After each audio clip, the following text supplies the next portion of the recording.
que va a pasar es que se queda sin esa alimentación de sangre y empieza a morir, ¿sí? Entonces, ¿qué pasa? El paciente necesita medicamentos para que ya sea evite los trombos, que puede hacer un ACV isquémico, un trombo puede tapar el mano y ya no permitir el paso del flujo sanguíneo. Entonces estos pacientes van a estar medicados de por vida.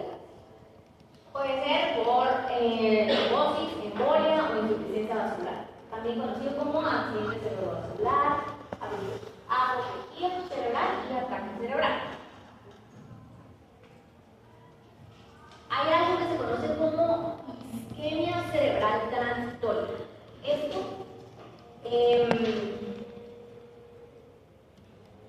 es un poquito más normal que ocurra y por lo general no va a tener daños a largo plazo. Pero nosotros ya dijimos, el 50% de las personas que lo padecen va a tener alguna repercusión en su vida diaria.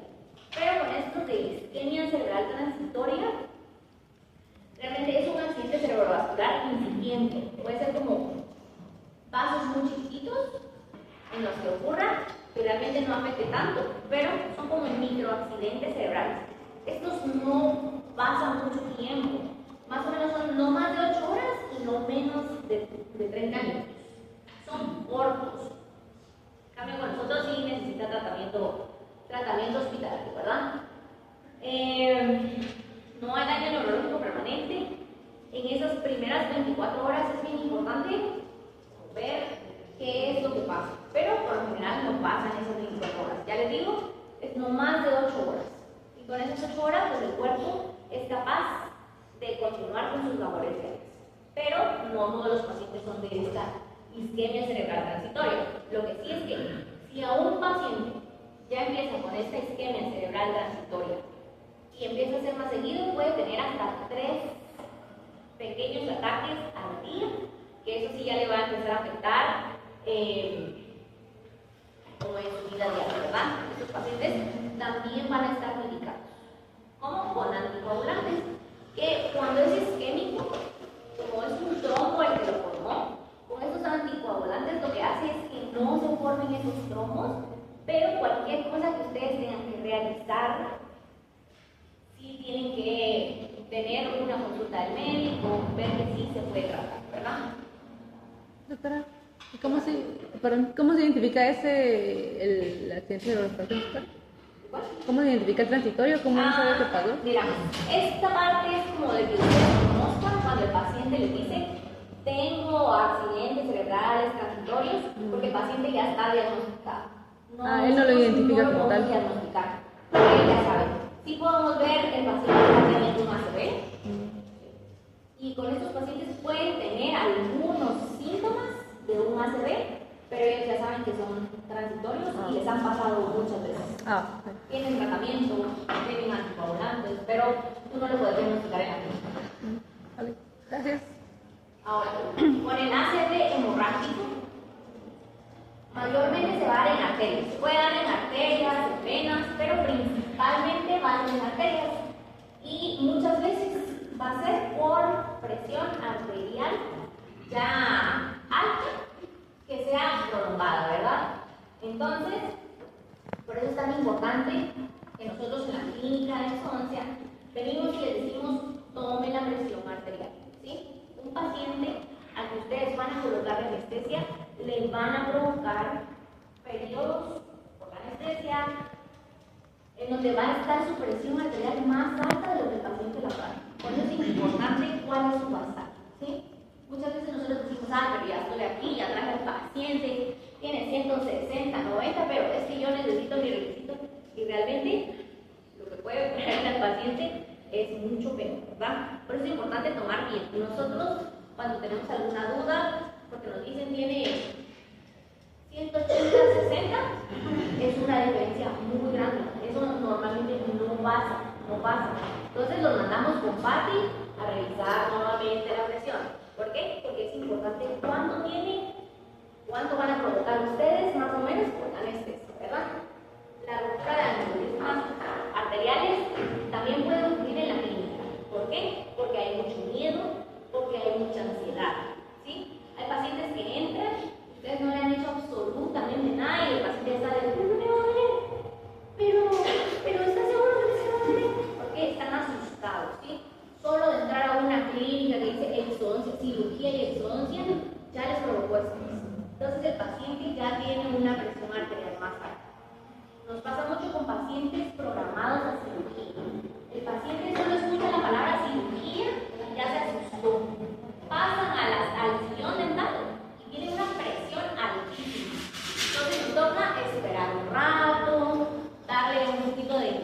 tiempo para que lo procese y entonces muchas veces le baja la presión, porque solo es por susto. Pero muchas otras veces no es solo el susto, sino es ya la necesidad que trae el paciente y nos toca cancelar el procedimiento. Stephanie, léete la última parte. Dice causa de ruptura de pared de vaso sanguíneo, puede ser por un grado súbito o elevación en la presión. Gracias. Entonces, es lo de la presión, ¿verdad? Esto puede causar la ruptura de una pared de un vaso sanguíneo y va a ser por algo sostenido o por algo que pase de la va a ser por ansiedad. El dolor también va a aumentar la presión arterial, ¿sí? Cuando nosotros estamos atendiendo a un paciente y el paciente está que se muere, es dolor. Entonces, ¿qué tenemos que hacer? Reforzar la anestesia, preguntarle al paciente cómo se siente. A veces pueden confundir presión con dolor, pero cuando ya estamos seguros que el paciente no tiene realmente dolor, podemos continuar. Pero cuando no estamos 100% seguros, lo mejor siempre va a ser reforzar, porque el dolor aumenta la presión, ¿sí? Y esto pues, puede pasar mucho en la consulta dental. A veces ponemos, y nos ha pasado, que ponen un poquito de anestesia, ni siquiera un cartucho entero, ni quieren hacer un montón de exodoncias. Eso no puede ser. ¿Por qué? Porque están provocando dolor al paciente. A veces es más difícil con niños. Cuando ustedes llevan niños, dicen, no, es que el niño igual está gritando porque tiene miedo. Cuando vamos a ver, no le han puesto ningún cartucho, el niño sí tiene dolor, el niño sufre dolor, ¿verdad? Y con los niños pues, también tenemos que tener esa parte de decir, bueno, que use bien la técnica, tiene suficiente anestesia, para saber que no somos nosotros los causantes de esos llantos, ¿verdad? A veces va a ser porque el niño está asustado, pero muchas otras es porque no estamos poniendo la cantidad suficiente de anestesia. No les va a pasar nada poniendo mucho de anestesia a los niños, ¿sí? Mientras anestesiemos bien, no va a haber dolor. Y ya pues los llantos son extra. La reincidencia de un ACV va a ser entre 12 a 24 meses del episodio. Entonces, cuando un paciente nos refiere que tuvo un ACV hace 6 meses, pero ni siquiera volteen a verlo, el paciente le puede dar otro ACV en el sillón dental. Ustedes sin tocarlo, ¿y qué van a decir? Es que fue aquí en la clínica. No digamos que ustedes le ponen anestesia, les puede provocar el ACV, ¿sí? Entonces estos pacientes, cuando refieren que ya tuvieron un ACV, no pueden tocarlos. Léetelo. ¿Cuáles son los factores predisponentes?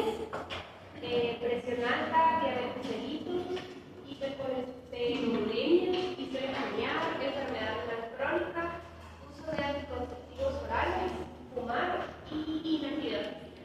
Exactamente. Estos van a ser los factores predisponentes en un paciente que va a presentar un ACV. Presión alta, ¿por qué? Porque ya dijimos que una presión alta puede provocar que se rompa algún vaso sanguíneo, que haya alguna obstrucción. La diabetes mellitus es que tiende a dar complicaciones porque hay mucha hormona por todas partes, ¿verdad? Hipercolesterolemia, más que todo porque provoca trombos que van a ir a cerrar arterias o venas y van a disminuir el flujo sanguíneo. Historia familiar, el paciente refiere, mi papá se murió de un infarto, mi hermano se murió de un infarto. Todo eso es que tienden a, estos pacientes se tienen que controlar normalmente para ver que a ellos no les dé, que toman anticoagulantes. Eso que escuchan de una aspirina diaria es para estos pacientes que tienden a formar ya sea trombos o que no tienen suficiente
10 miligramos de mercurio que aumente, es un 30% más de probabilidades de crear un ácido. Entonces aquí estamos hablando de más o menos 160, puede ser 160, 80, 160, 90, que digamos todavía, pero si ustedes ya están trabajando con 170, 80, ya están en ese riesgo que puede provocar un ácido. ¿Sí? No digamos que ustedes están en 190, en 200, o sea, el riesgo va a aumentar. 30% por cada 10 que ustedes aumenten. Entonces, con 170 ya están en un 30%. Con 180 ya están en un 60%. ¿Por qué? Porque están llevando al límite esas presiones arteriales. La actividad física baja las probabilidades de un ACV hasta un 30% comparado con los que no lo hacen. Entonces, salir a caminar, salir a correr, hacer pesas, aunque no hagan así la gran cosa, eso hace que ejerciten sus vasos sanguíneos y que no por cualquier cosa puedan romperse, ¿verdad? En la clínica dental, el tratamiento electivo no antes de 6 meses del episodio. ¿Le dice, ay, no hace un mes tuve un ACV? No, no lo toca. Después de 6 meses habrá que ver qué secuelas tiene, ¿sí? Si tiene alguna secuela, si tiene historial familiar, para decidir atenderlo. Si no, esperar al menos un año. Vamos a tener que tener más cuidado en cuanto al dolor o la infección. Si un paciente les dice, bueno, yo tuve hace 4 meses, igual no lo puede tratar, ¿sí? Porque no está dentro de los 6 meses, que es un poco más seguridad. Dolor e infección se van a tratar únicamente con medicamentos.